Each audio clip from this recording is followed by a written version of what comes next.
మరో breaking news చూస్తున్నా. కాంగ్రెస్ ప్రభుత్వం ఏర్పాటు చేసిన విద్యుత్ కమిషన్ నోటీసులను సవాల్ చేస్తూ కేసీఆర్ సుప్రీంకోర్టులో పిటిషన్పై నేడు విచారణ జరగనుంది. సీనియర్ న్యాయవాది అందుబాటులో లేకపోవడంతో తొలుత కేసీఆర్ తరపు న్యాయవాది మోహిత్ రావు పాస్ ఓవర్ కోరారు. కోర్టు సమయం ముగియడంతో నిన్న విచారణ వాయిదా వేశారు సిజేఐ జస్టిస్ చంద్రచూడ్.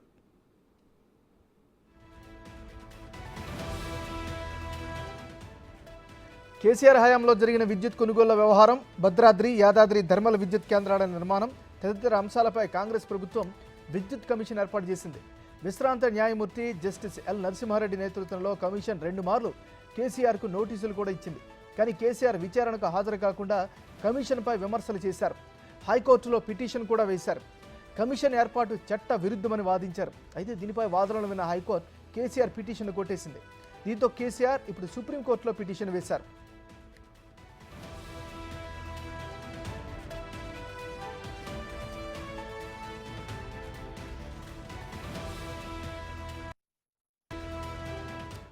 కాంగ్రెస్ ప్రభుత్వం ఏర్పాటు చేసిన విద్యుత్ కమిషన్ నోటీసులను సవాల్ చేస్తూ కేసీఆర్ దాఖలు చేసినటువంటి దాన్ని సుప్రీంకోర్టులో పిటిషన్పై ఈరోజు విచారణ జరగనుంది.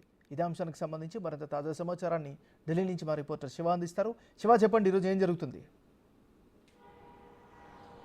రైట్ ఏమన్నారు, ఈరోజు మాజీ సీఎం కేసీఆర్, తెలంగాణ మాజీ సీఎం కేసీఆర్ బీఆర్ఎస్ అధినేత దాఖలు చేసిన పిటిషన్పై సుప్రీంకోర్టులో విచారణ జరగనుంది. ఏదైతే కేసీఆర్ హయాంలో విద్యుత్ కొనుగోళ్లు, అలాగే యాదాద్రి, భద్రాద్రి థర్మల్ విద్యుత్ కేంద్రాల నిర్మాణంలో కానీ విద్యుత్ కొనుగోలు విషయంలో అవకతవకలు జరిగాయి, అవినీతి జరిగింది అనేది ప్రధానంగా గుర్తించిన కాంగ్రెస్ ప్రభుత్వం రేవంత్ సర్కారు విద్యుత్ కమిషన్ ఏర్పాటు చేసింది. హైకోర్టు విశ్రాంత న్యాయమూర్తి ఎల్ నరసింహారెడ్డి ఆధ్వర్యంలో ఒక కమిషన్ ఏర్పాటు చేశారు.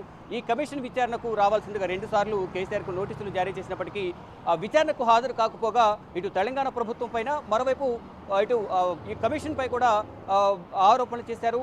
కొన్ని విమర్శలు కూడా చేసిన పరిస్థితి కనిపిస్తోంది. దానిలో భాగంగా ఈ కమిషన్ ఏదైతే ఉందో, ఈ కమిషన్ విద్యుత్ కమిషన్ రద్దు చేయాలి అంటూ కూడా హైకోర్టును ఆశ్రయించారు. హైకోర్టును ఆశ్రయించిన నేపథ్యంలో కేసీఆర్ పిటిషన్ను తెలంగాణ హైకోర్టు తిరస్కరించిన తర్వాత, అంటే జూలై 1వ తేదీన తిరస్కరించింది. ఈ నేపథ్యంలోనే సుప్రీంకోర్టును ఆశ్రయించారు.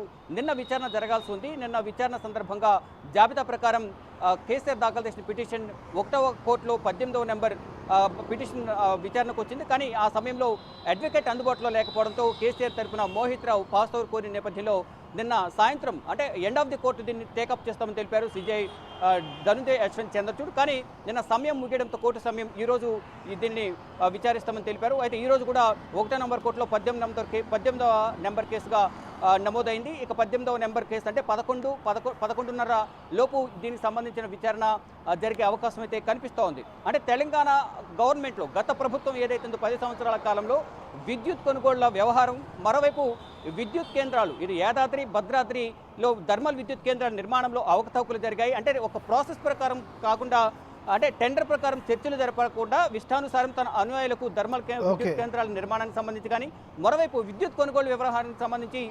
₹2.94ది ₹3.95కు కొనుగోలు చేసినట్టుగా ఆధారాలు సేకరించింది ఇప్పుడున్న ప్రస్తుత కాంగ్రెస్ ప్రభుత్వం. దానిలో భాగంగానే ఇక్కడ పెద్ద మొత్తంలో అవినీతి జరిగిందనేది గుర్తించింది. ఈ థర్మల్ విద్యుత్ కేంద్రానికి సంబంధించి కూడా 350 కోట్ల వరకు కూడా అదనంగా ప్రభుత్వానికి ఆదాయానికి నష్టం వాటిల్లే విధంగా కూడా నిర్ణయాలు తీసుకున్నారు. తనకు నచ్చిన వారికి ఈ థర్మల్ విద్యుత్ కేంద్రాల నిర్మాణానికి సంబంధించి వారి కాంట్రాక్టర్లకు, వారి అనుయాయులకు నిర్మాణ బాధ్యతలు అప్పగించారు అనే ఒక ఆరోపణ వస్తుంది. దాన్ని నిజ నిర్ధారణ చేసేందుకే ఈ విశ్రాంత న్యాయమూర్తి ఎల్ నరసింహారెడ్డి ఆధ్వర్యంలో ఒక కమిషన్ ఏర్పాటు చేశారు. ఈ కమిషన్ విచారణకు పిలిచినప్పటికీ కూడా కేసీఆర్ హాజరు కాలేదు. ఢిల్లీ హైకోర్టును ఆశ్రయించారు. హైకోర్టులో పిటిషన్ తిరస్కరించారు. ఇప్పుడు ప్రజెంట్ సుప్రీంకోర్టులో పిటిషన్ దాఖలు చేసిన నేపథ్యంలో కేసీఆర్ దాఖలు చేసిన పిటిషన్పై ఈరోజు విచారణ జరగనుంది. అంటే తనను విచారణకు హాజరు కాకుండా ఈ కమిషన్నే రద్దు చేయాలంటూ కూడా న్యాయ పోరాటం చేస్తున్న సిచ్యువేషన్ అయితే ప్రజెంట్ కనిపిస్తూ ఉంది. ఏమన్నారు? Thank you Shiva.